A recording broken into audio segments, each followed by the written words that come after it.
우리가 2025년도 우리 교회 표어가 무엇이라고 그랬죠? 주의 뜻이 무엇인가 이해하라. 이 말씀대로 살기 위해서 우리에게 무엇이 필요한지 계속해서 살펴보고 있는 중입니다. 오늘은 하나님의 말씀이 우리가 생각하는 것보다 우리들에게 훨씬 더 깊게 연관되어 있다는 것을 살핌으로써 하나님의 말씀을 늘 가까이 하는 것이 왜 중요한지를 함께 살펴보고자 합니다. 오늘의 성경은 우리가 잘 아는 비극적인 사건입니다. 성경에 기록된 최초의 살인 사건인데 안타깝게도 그것이 친형제 사이에서 벌어진 일입니다. 첫사람 아담과 하와 사이에 태어난 가인과 아벨이라는 형제가 있었습니다. 3절에 보시면 세월이 지난 후에 이렇게 말하고 있는데 이 말은 꽤 많은 시간이 지났다는 말입니다. 그래서 우리는 이 말로부터 이 사람들이 부모를 떠나 각각 독립된 삶을 영위하고 있었겠구나, 혹은 최소한 이 사람들이 성인이 되었단 말이겠구나, 이렇게 이해하셔도 틀림이 없을 것입니다. 부모 슬하에 있을 때는 부모의 가치관 아래에 양육됩니다.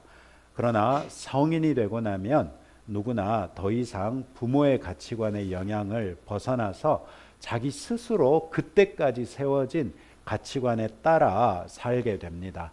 부모를 존중하는 마음이 있었다면 부모의 가치관이 이어서 자신의 가치관에 중요한 밑바탕을 이루었을 것입니다.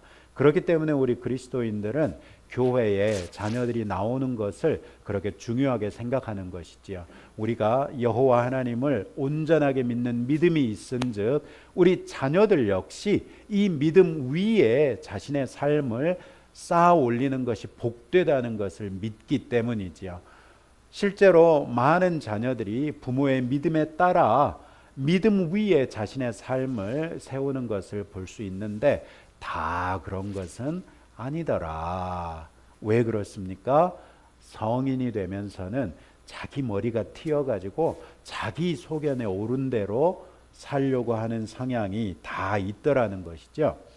가인과 아벨은 둘 다 부모에게 들어서 알고 있었던 여호와 하나님을 자기 신으로 섬기는 사람들이었습니다. 하나님께 제사를 드려야 할 때가 되어서 가인은 땅의 소산으로 제물을 삼아 여호와께 드렸다고 3절에 말씀하고 있고, 아벨은 양의 첫 새끼와 그 기름으로 여호와께 드렸다고 4절 전반부에서 말씀하고 있습니다. 그런데 오늘의 성경 4절 후반부 5절 이 말씀을 보시면 여호와께서 아벨과 그의 제물은 받으셨으나 가인과 그의 제물은 받지 아니하신지라, 이렇게 말하고 있습니다. 하나님께서 두 사람의 제물을 다 받으셨다거나 두 사람의 제물을 다 안 받았다면 오늘의 비극은 일어나지 않았을 수도 있습니다. 그러나 그렇다고 해서 우리가 오늘의 비극에 대해서 하나님 책임입니다 라고 얘기할 수 있습니까? 그럴 수는 또 없습니다. 가인과 그의 제물은 거부하시고 아벨과 그의 제물만 받으셨습니다.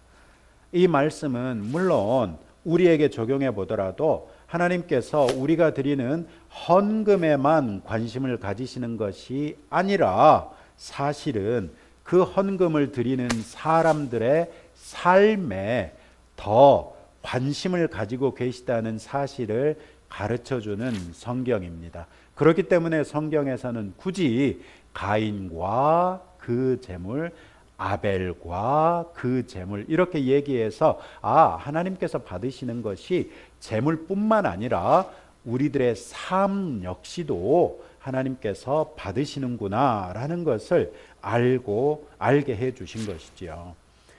오늘의 성경에 따르자면 가인의 삶은 하나님께서 받으실 만한 삶이 아니었는데 반해 아벨의 삶은 하나님께서 기꺼이 받으실 만한 삶이었던 것이지요. 무엇이 이 두 사람의 삶에 차이를 가져왔겠습니까? 이 두 사람이 각각 무엇에 사로잡혀 살았는지를 생각해 보면 알 수 있습니다. 성경 안에서 하나님께서 기뻐하실 만한 사람들은 한결같이 하나님의 말씀에 붙들려 사는 사람들이었고요. 하나님께서 용납하지 않았던 사람들, 하나님께서 외면하셨던 사람들의 삶은 한결같이 자기 소견에 옳은 대로 살았던 사람들입니다. 하나님의 말씀에 매인 사람들은 하나님을 위하여 제단을 쌓았던 것을 볼 수 있는데 반해서 자기 생각에 매인 사람들은 자기를 위하여 우상을 만드는 것으로 빠졌던 것을 우리는 성경을 통해 반복해서 살펴본 바 있습니다.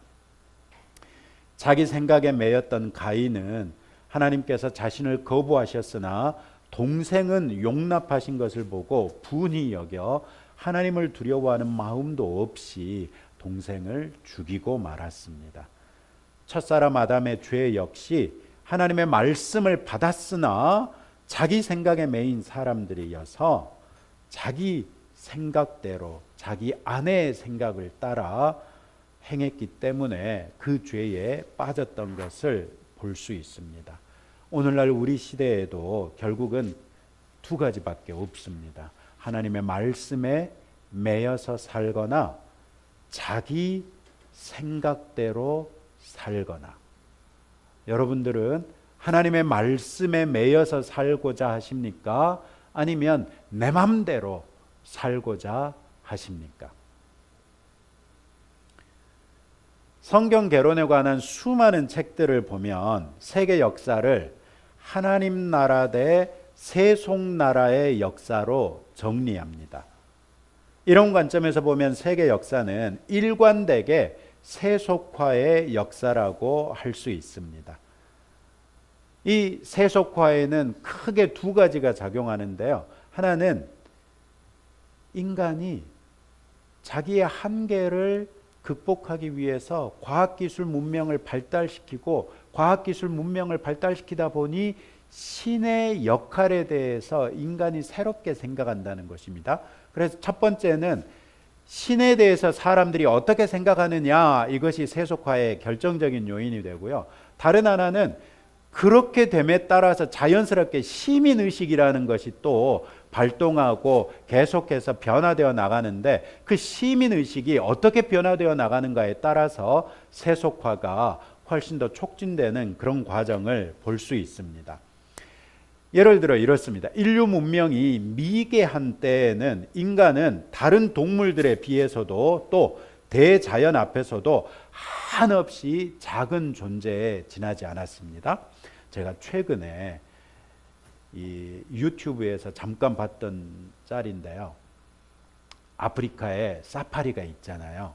그러면은 경우에 따라서 여러 사람들이 사파리에 들어오면 이 사파리 차량을 타고 동물들 야생으로 널려 있는 데 가가지고 소풍을 합니다. 차를 세워놓고 돗자리 깔고 음식 펴놓고 막 즐기는 거예요. 그러면 이 동안에 현지인 가이드들은 총을 들고 사방을 살펴봅니다. 그런데 제가 봤던 영상은 어떤 상황이냐면 이 총을 든 가이드가 후다닥 달려오면서 사자다 사자다 빨리빨리 차로 들어가세요. 사람들이 느긋하게 누워있는데 빨리 이렇게 얘기하니까 사람들이 놀래가지고 만사 제껴놓고 걸음아 날 살려라 가까운 차로 무조건 뛰어드는 그런 장면을 봤어요. 아니 요즘같이 총으로 무장한 사람이 지키고 있는데도 불구하고 사자가 달려들면 어째야 돼요? 도망가야죠. 그런데 미개한 옛날 한번 생각을 해봐요. 사자가 딱 오면은 사자하고 맞짱 떠보겠다는 사람이 있었겠어요? 아니 요즘에도 우주선을 쏘고 우주를 날아다니는 시대인데도 캘리포니아 불났더니 어떻게 얘기해요? 제가 이 말을 두 번째 들어보는데요. 2018년으로 기억하는데 제가 호주에서 나온 지 얼마 안 됐는데 호주에 산불이 어마어마하게 났던 적이 있었어요. 어마어마하게 산불이 나가지고 호주 정부에서 선언을 했어요. 이 산불은 인간의 능력으로는 끌 수 없다. 산림이 워낙 조밀하기 때문에, 그리고 바람이 워낙 세니까 끌 수가 없는 거예요. 거기까지 소방관들이 갈 수가 없어. 그런데 이번에 캘리포니아에서도 소방당국이 선언을 했더라고요. 이 산불은 사람의 능력으로는 끌 수가 없습니다. 이게 뭔 말이에요? 비가 와야만 꺼집니다. 이 말을 그렇게 표현한 거예요. 아니, 요즘같이 과학 문명이 발달한 시대인데도 대자연 앞에 인간이 얼마나 작아져요. 그런데 오늘날 우리 시대와 과거 미개한, 문명이 미개했던 시대를 생각해 보면, 문명이 미개했던 시대에는 동물 앞에서도 내가 보잘것없고 대자연 앞에서도 워낙 보잘것없다는 걸 알았기 때문에 겸손할 줄 알았어요. 그래서 각각 신들을 만들어 가지고 신들을 섬기는 거예요. 그래서 신들에게 재물도 바치고, 심하면 자기 자식도 바치고 이러면서 비나이다 비나이다 하는데 결국은 뭐밖에 없어요? 심리적인 위안밖에는 얻질 못했다고요. 그런데 그런 신관을 가지고 있던 사람들이 이제 살다 보니 우리가 동물들보다 우월한 게 있어요. 지능이라는 게 있고 의사소통을 훨씬 더 복잡하게 할 줄 알 뿐만 아니라 손을 가지고 도구를 만들 수 있게 됐어요. 그래서 활을 만들어 가지고 사자를 잡을 수 있게 돼 가지고 한 번도 먹어본 적 없는 사자고기를 먹을 수 있게 된 거예요. 노린내만 잔뜩 나고 맛은 없다, 뭐 이런 걸 알게 된 거죠. 이제 자연도 경우에 따라서 집을 짓는데 큰 나무 위에다 지었더니 홍수를 피할 수 있어요. 뭐 이렇게 이제 점점 인간이 극복해 나갈 수 있게 된 거예요. 그러니까 신에 대해서 이전처럼 의지하겠어요? 아니, 예전에는 신을 아무리 섬겨도 홍수가 나면 나더라고요. 지진이 나면 나고요. 산불 나면은 나더라고요. 그러면서 신에 대한 무용론을 점점 생각하게 되는데, 아니나 다를까 과학기술 문명이 발달하면 발달할수록 신에 대해서 배제하기 시작하죠. 그래서 굉장히 오랜 동안 신에 대해서 철학자들이 존재를 의심하지 않았었어요.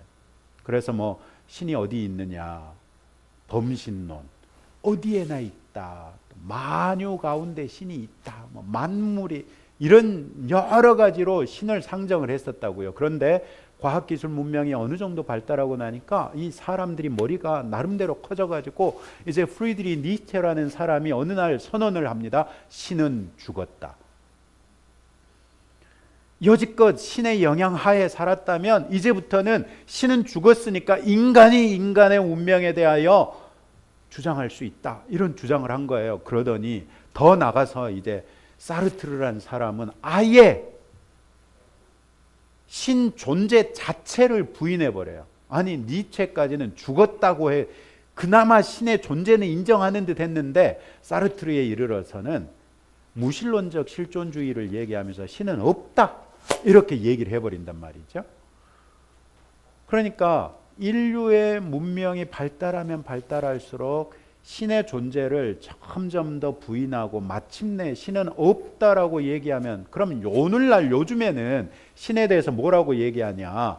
우리가 잘 아는 바 리처드 도킨스라는 이 사람은 생물학자 겸 이 과학 철학자라고도 할 수 있는데, 이 사람은 뭐라 그랬냐면 신의 존재를 인정하는 것은 그 사람들이 심리적으로, 사회적으로, 영적인 필요에 따라서 있다고 착각하는 것에 지나지 않다, 이렇게 얘기를 하는 거예요.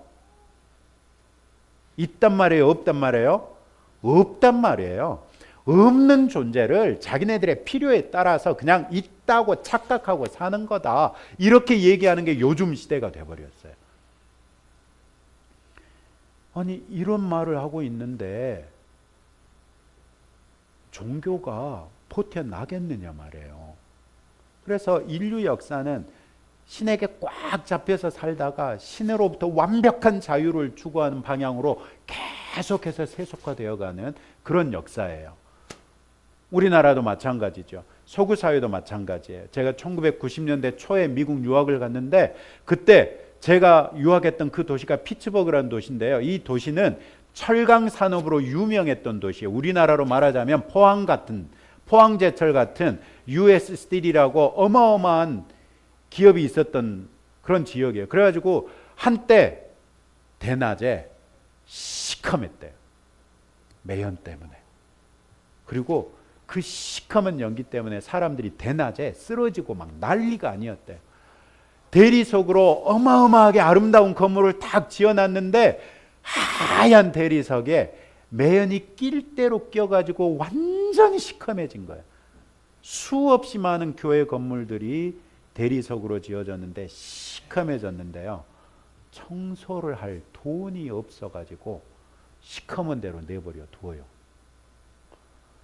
제가 유학생일 때 한번 감리교회를 나가봤는데 그 감리교회는 유학생들에게 교회를 대여해 주지 않으면 교회를 운영할 수가 없어요.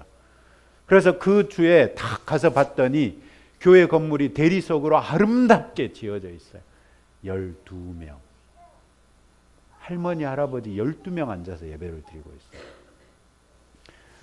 또 다른 지역에 미국에서 대부흥운동이 몇 번 있었는데 그 부흥운동 중에 한 그 산실이었던 교회가 있거든요. 피츠버그에도.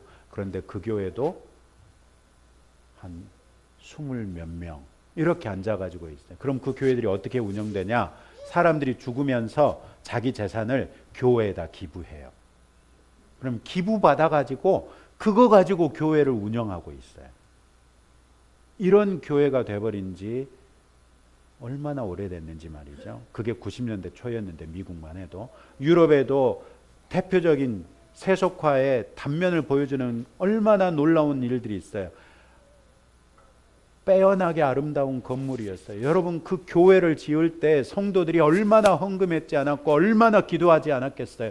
기도와 신앙의 산물로 여겨졌던 성당이며 교회 건물들이 요즘에 뭐로 바뀌었어요? 술집이나 식당으로 바뀌어버렸어요. 술집인데 더 비싼 자리가 있어요. 제단이 있던 자리, 강단이 있던 자리, 이 자리는 더 비싸대요. 글쎄. 세속화가 얼마나 진행됐는지. 우리나라 요즘에는 어때요? 또? 특히 코로나를 지나면서 우리나라 교계가 많이 교세가 위축됐고요. 30대, 40대가 가장 많이 빠져나갔고 그 30대, 40대가 빠져나가면서 자녀들까지 데리고 나가버리니까 주일학교가 명맥을 유지하기 힘든 그런 교회들이 많아져 버렸거든요.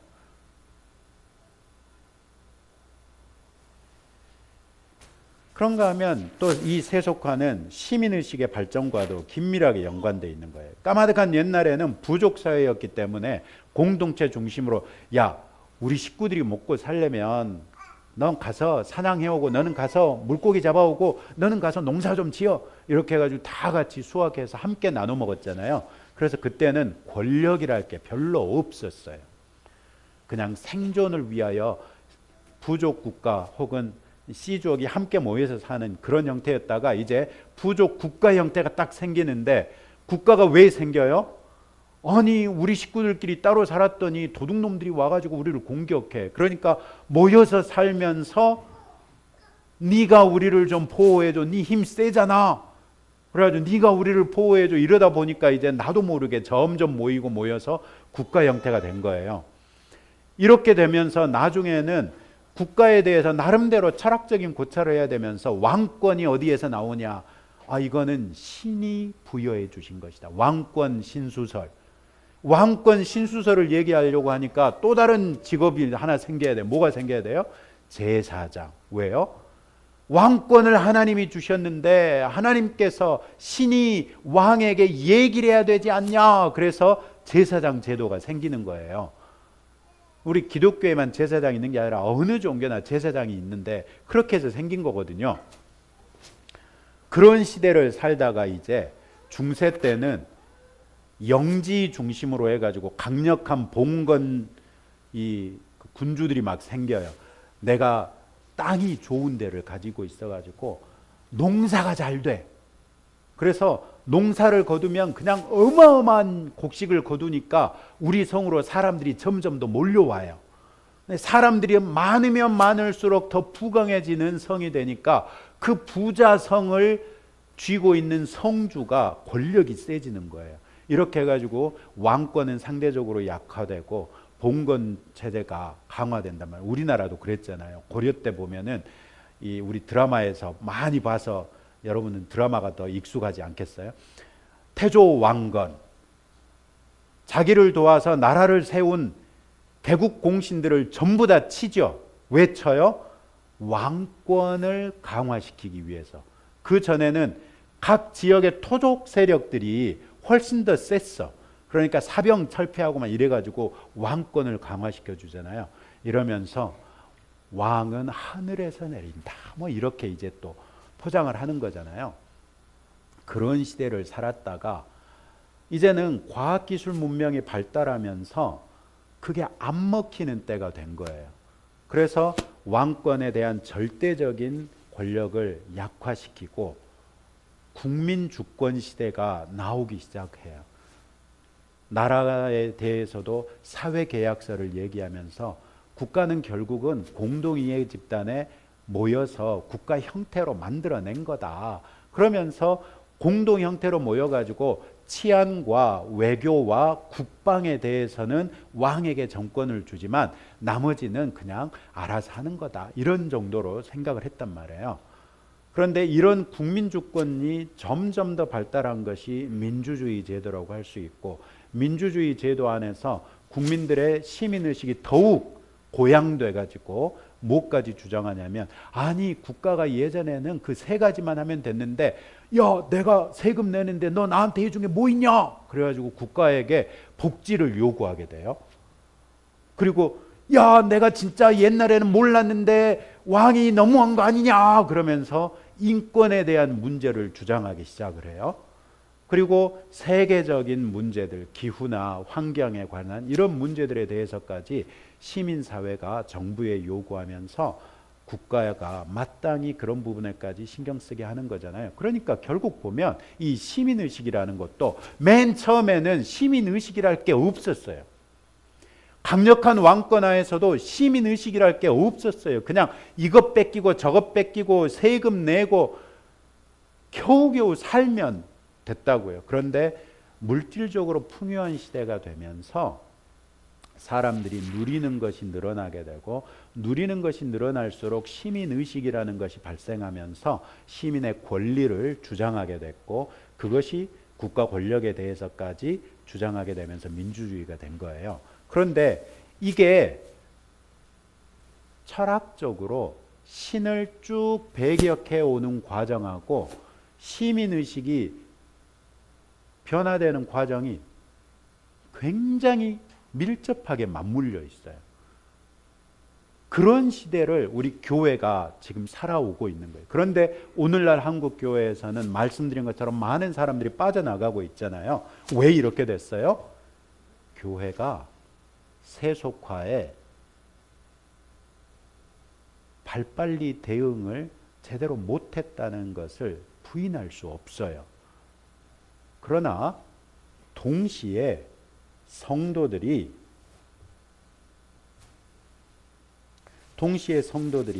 하나님의 말씀에 매이는 것을 자기 자신의 사상과 행동의 제약으로 여기는 것 또한 잘못됐다는 거예요. 성도들이 왜 교회를 빠져나가요? 하나님의 말씀에 매인 삶이 귀찮아요. 아니 그렇잖아요. 제가 이건 중학생 때 느꼈던 건데요. 저희 교회는 중등부 예배가 새벽 7시였어요. 주일 오전 7시. 근데 그렇게 딱 중등부 예배를 끝나고 집에 가면은 9시가 넘어버려. 그래가지고 텔레비전에 재밌는 걸 하나도 볼 수가 없는 거예요. 그리고 저는 영화를 좋아하니까 토요일에만, 그 당시엔 영화 볼 수 있었잖아요. 주말의 명화 뭐 이런 거 토요일에만 했잖아요. 빵빠라빵 하고. 지금도 기억나네. 근데 주말의 명화를 보고자 하면 아침에 7시에 있는 중등부 예배 나갈 수가 없어요. 잘 수밖에 없었어. 그러니까 중학생 때인데 교회 나가는 게 그렇게 싫은 거예요. 근데 그때는 제가 중학생 때였기 때문에 안 나가면 어떻게 돼요? 엄마한테 죽어. 그러니까 가야 돼. 그런데 어른이 되고 나서는 어때요? 안 가도 괜찮아. 어머니가 뭐라고 얘기를 하셔도 잔소리로 치부할 수 있어. 이렇게 되면서 어른들이 특히 대학생 이후에 교회에서 급격하게 빠져나가는데 왜 그런가? 하나님을 만난 적이 없는 거예요. 하나님을 왜 만난 적이 없어요? 귀찮게 생각하고 있는데 어떻게 하나님을 만날 수 있겠어요? 결국 세속화라는 역사에서 놓고 보면 세상에 우리를 묶기 위해서 작용하고 있는 세력이 크게는 두 가지뿐인 거예요. 하나는 하나님의 말씀이고 다른 하나는 내 생각이에요. 그런데 하나님의 말씀과 내 생각이 작용하는 방향이 어때요? 정반대로 작용하고 있다는 거예요. 정반대로 작용하는 이 두 가지 가운데 우리가 끼어 있는 거다. 이걸 염두에 두시면 좋겠어요. 그리고 이제 마지막으로 오늘의 성경을 보니 하나님의 말씀이 우리 생활에 얼마나 깊게 관여하고 있는지를 깨닫게 해줘요. 사실 오늘의 성경뿐만 아니라 성경 전체가 그 얘기예요. 성경은 하나님을 창조주이실 뿐만 아니라 지금도 창조하신 만유 가운데 섭리하시는 대주제이시다. 이렇게 말하고 있죠. 그래서 성경의 일관된 입장은 하나님은 지금도 살아계시며 만유 가운데 하나님의 뜻을 지금도 이루고 계신다라는 그런 전제거든요. 만유를 창조하실 때 하나님께서 어떻게 창조하셨어요? 말씀으로 창조하셨어요. 그래서 하나님께서 저를 사람으로 창조해 주셨기 망정이지 하나님께서 저를 이름은 주되 원숭이로 만들어야 쓰겠다. 하나님께서 저를 원숭이로 창조하셨으면 저는 뭐가 돼요? 원숭이가 돼요. 여러분들이 왜 사람이에요 지금? 하나님께서 여러분들을 사람으로 창조하셨기 때문에 사람인 거예요. 즉 하나님의 말씀은 만유를 규정하는 거예요. 하나님의 말씀에 따라서 우리가 무엇이 될 것인지가 결정됐어요. 근데 우리가 무엇이 될 것인지만 결정했냐? 아니에요. 우리가 사람이 되고 나서 어떻게 살아야 하는가에 관해서까지도 하나님의 말씀이 규정해요. 하나님께서 만유를 말씀으로 창조하실 때 창조만 하시고 내버려 두신 게 아니라 그 만유가 유지되고 존속되는 그 모든 내용까지 하나님의 말씀 안에 담긴 창조 질서로 다 지배하고 계신 거예요. 그래서 지금도 과학자들이 열심히 연구하고 있는 진짜 웃긴 게 난 진짜 이거 말이 안 된다고 생각하는데요. 과학자들이 정말 천문학적인 상상도 못할 돈을 들여가지고 우주망원경을 만들어서 우주에다 내보내요. 왜 그래요? 우리가 아직 모르는 것을 관찰해 보려고. 관찰하기 위해서 보내는 거거든요. 그래서 기껏 관찰한 내용을 가지고 신은 없다는 전제하에 설명을 하려고 하니 뭐가 안 맞아. 이런 게 드러나게 되는 거죠. 그러니까 과학자들이, 양심적인 과학자들은 연구를 하면 할수록 지적 설계를 부인할 수가 없다는 거예요. 어떤 지적인 존재에 의한 개입이 있지 않고는 이렇게 절묘한 균형을 맞출 수가 없다는 거. 이렇게 인정할 수밖에 없게 된다는 거예요. 모르니까 관찰하기 위해서 그렇게 많은 돈을 들여가지고 관찰하고 측정하는 장비들을 만들어내는 게 요즘 과학이거든요. 그래서 그 관찰한 내용을 가지고 그 안에서 패턴을 찾아가지고 이론을 만들고 논문으로 발표하는 게 과학자들이 하는 일이에요. 그런데 한결같이 하나님에 대해서는 부인하고 있는 거예요. 그런데 하나님께서 그렇게 탁월한 두뇌를 가지고 과학을 막 발전시키고 있는, 그래서 노벨상도 받고 막 이런 사람들인데 하나님이 그 사람이 사람 되게 하신 것이라는 거예요. 그냥 하나님이 그 사람을 돌멩이 그러면 돌멩이가 됐을 거예요. 그 사람들이. 하나님의 말씀이 존재하는 모든 것들의 존재를 규정할 뿐만 아니라 존재 방식도 규정하고 있는 거예요. 오늘의 성경에서 가인이 아벨을 죽였잖아요. 죽인 다음에 하나님께서 가인을 찾아오세요. 그래가지고 가인에게 말씀하십니다. 11절 12절 말씀인데, 땅이 그 입을 벌려 내 손에서부터 내 아우의 피를 받았은즉 내가 땅에서 저주를 받으리니 내가 밭을 갈아도 땅이 다시는 그 효력을 내게 주지 아니할 것이요 너는 땅에서 피하며 유리하는 자가 되리라. 하나님은 말씀하셨을 뿐이에요.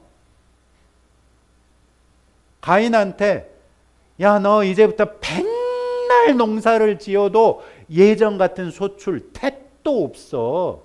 너 결국은 예전 같은 소출을 얻을 수 있는 땅을 찾아서 막 돌아다니겠지만 너 백날 가봐라. 이전과 같은 땅 없을 거야. 너는 땅을 찾아서 또 돌아다니는 사람이 될 거야. 이렇게 말씀하셨을 뿐이에요. 그런데 그게 이루어져요? 안 이루어져요? 이루어져 버려요. 가인은 그것을 믿었어요? 안 믿었어요? 뭘 안 믿어요? 믿었어요. 생각하면서 답하셔야 돼요. 가인이 믿었어요. 그래서 하나님께 뭐라 그러냐면 하나님의 내게 대한 징벌이 너무 무거워서 저는 못 집니다. 사람들이 나를 죽일 것만 같습니다. 아, 지는 자기 동생 죽여놓고 남이 자기 죽이는 거는 피하고 싶어가지고. 그래서 하나님께서 뭐라고 말씀하세요? 15절에 그렇지 아니하다. 가인을 죽이는 자는 벌을 7배나 받으리라 하시고 가인에게 표를 주사 그를 만나는 모든 사람에게서 죽임을 면하게 하시니라. 하나님께서 말씀하셨는데 말씀하신 대로 됐어요? 안 됐어요? 됐어요. 결국 성경은 모든 구절이 하나님이 말씀하신 것이 말씀하신 대로 이루어졌다는 것을 기록하고 있는 게 성경이잖아요.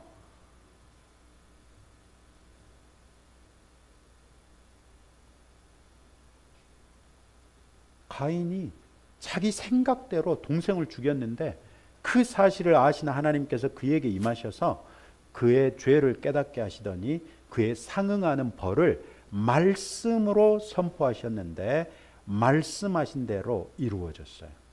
즉 우리 인간은 자기가 하나님을 믿든지 말든지 하나님의 말씀으로부터 벗어날 수 없는 존재라는 말이에요.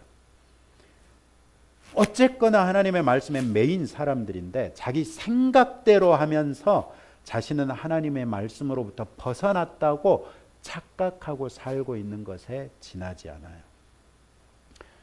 우리 사회를 살고 있는 수없이 많은 무신론자들이 있어요. 불신자들이 있어요. 이 사람들은 어쩌면 평생에 한 번도 신에 대해서 생각해 보지 않고 더욱이 성경의 여호와 하나님에 대해서는 신경도 쓰지 않고 살았을지도 몰라요. 그렇다고 해서 이 사람들이 하나님의 말씀으로부터 벗어날 수 있나요? 언제 알게 되죠? 성경 말씀에 따라 이 사람들이 첫째 사망을 탁 당하고 나서 둘째 사망의 해를 딱 당하게 되죠. 이제 둘째 사망의 해가 자기에게 몰려오는 걸 보면서 그때서야 비로소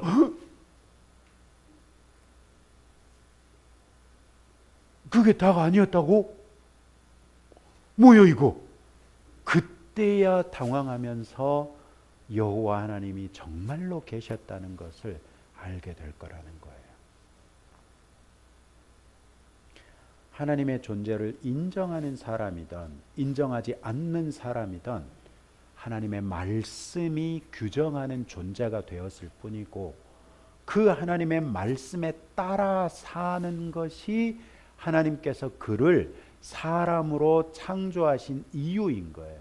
그래서 혹시나 여러분들 기억하시는지 모르겠는데, 제가 부임한 지 얼마 안 돼 가지고 그리스도인의 성공에 대해서 설교를 했던 적이 있어요.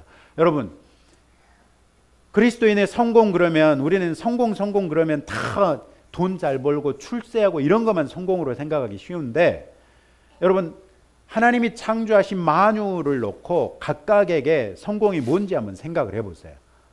동물들, 식물들, 무엇이 성공한 동물의 생활이고 식물의 생활이에요? 사자가 있는데 사자가 태어나가지고 성공적인 인생은 아니고 수생, 동물의 삶을 살았다고 어떻게 하면 성공적인 인생을 살았다, 사자에 대해서 그렇게 얘기하실 수 있어요. 정말로 감사해요. 그럼 다 잊어먹어 주셔가지고. 그때 제가 뭐라 그랬냐면 재생산이라 그랬어요. 동물은 태어나서 자기하고 똑같은 또 다른 개체를 낳아서 자기 종족이 유지되게 하면 그것이 하나님께서 뜻하신 성공적인 동물의 생활이에요. 식물도 마찬가지예요. 암술과 수술 사이에서 새로운 생명체, 자기를 닮은 똑같은 생명체가 번식할 수 있게 퍼지게 하는 것이 하나님께서 그 생명체를 향한 하나님의 뜻이었던 거예요. 인간에 대해서는요. 인간에 대해서 하나님께서 뜻하신 건 뭐예요? 내가 너에게 허락하는 수명을 마음껏 살아라? 이거예요? 네 마음대로 살아라? 절대 아니죠. 내가 너에게 허락한 수명에 다하는 동안 여호와 하나님을 경외하며 하나님의 말씀에 순종하며 살아라. 이게 하나님의 뜻인 거잖아요. 즉 사람을 왜 하나님께서 만드셨어요? 하나님의 말씀에 매여 살게 하기 위해서 만드신 거예요. 그리고 그렇게 하나님의 말씀에 매여서 하나님 보시기에 성공적인 인생을 산 사람들에게 하나님께서 보장해 주시는 게 뭐예요? 이 생에서의 복은 당연한 것이고 영원한 하나님 나라인 것이에요. 따라서 합시다. 어차피 하나님의 말씀을 벗어날 수 없다면, 자 이제 좌우에 계신 분들에게 물어보세요. 어떻게 하실래요?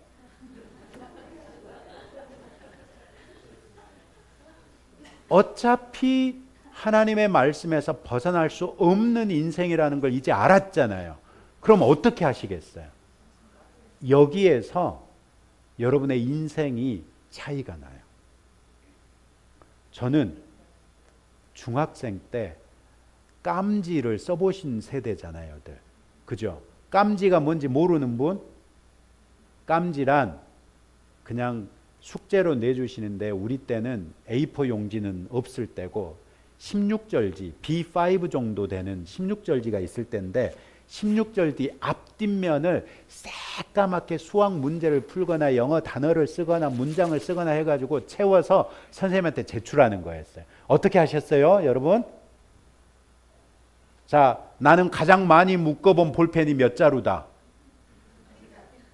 세 자루.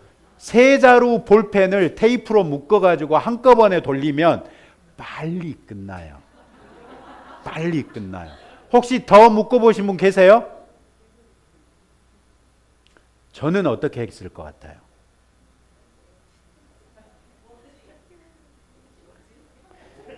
먹지도 안 해본 건 아니긴 한데 저는 어떻게 했냐면 16절지 한 장에 몇 줄까지 쓸 수 있는지 보자고 생각을 했어요.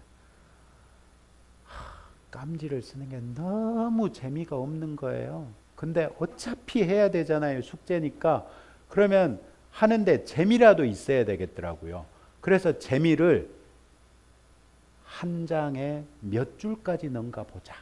영어를 탁 쓸 때 글씨를 크게 쓰면은 한 10대줄이면 채워지는데 그렇게 안 하고 몇 줄까지 넣을 수 있는지 보자고 해가지고 정말 시커멓게 썼어요.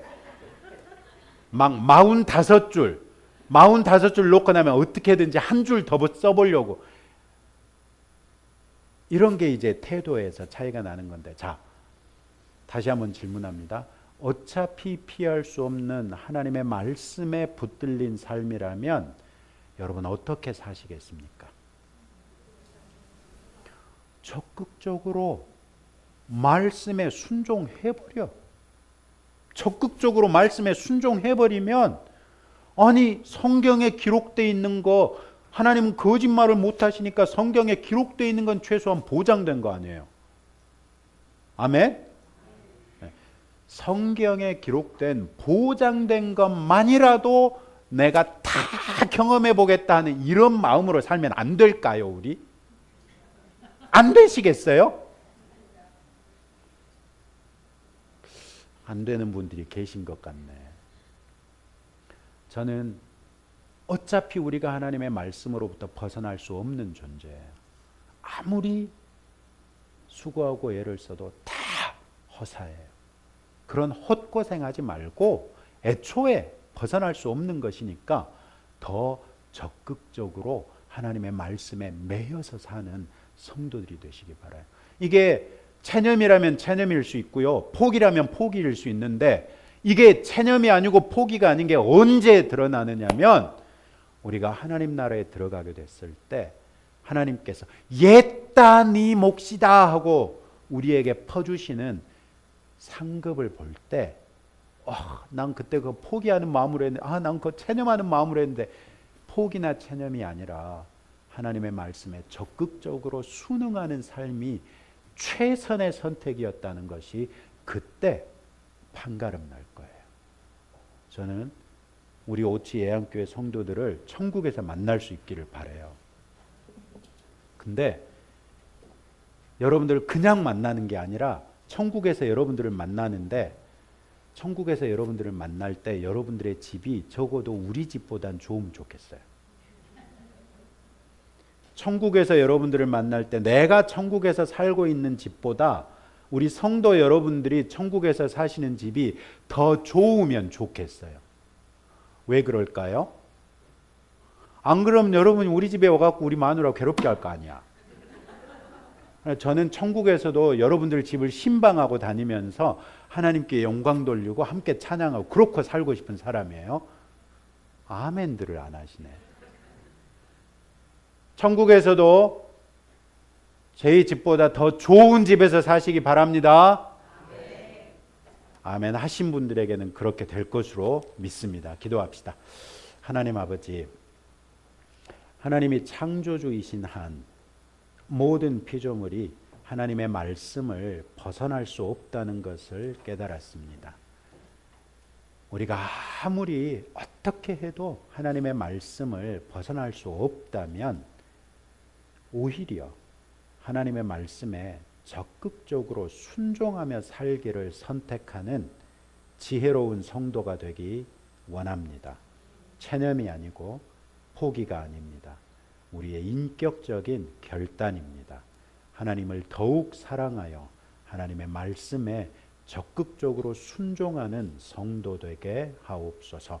과연 우리가 아버지의 말씀대로 살 때 하나님께서는 선하신 분이시오매 우리에게 많은 유익을 더하실 줄로 믿습니다. 이 땅에서 사는 동안에도 주께서 허락하시는 많은 복과 은혜와 자비와 긍휼과 인자하심을 경험하며 살게 하시되, 영원한 하나님 나라에서 우리 주님 예비하시는 그 아름다운 처소에서 살 때에 적극적으로 하나님의 말씀에 합하게 살려고 노력했던 것이 얼마나 복된지 그때 하나님 앞에 감사하며 찬송하며 펄쩍펄쩍 뛰며 기뻐하는 우리 성도들 되게 하옵소서. 예수님 이름으로 기도합니다. 아멘.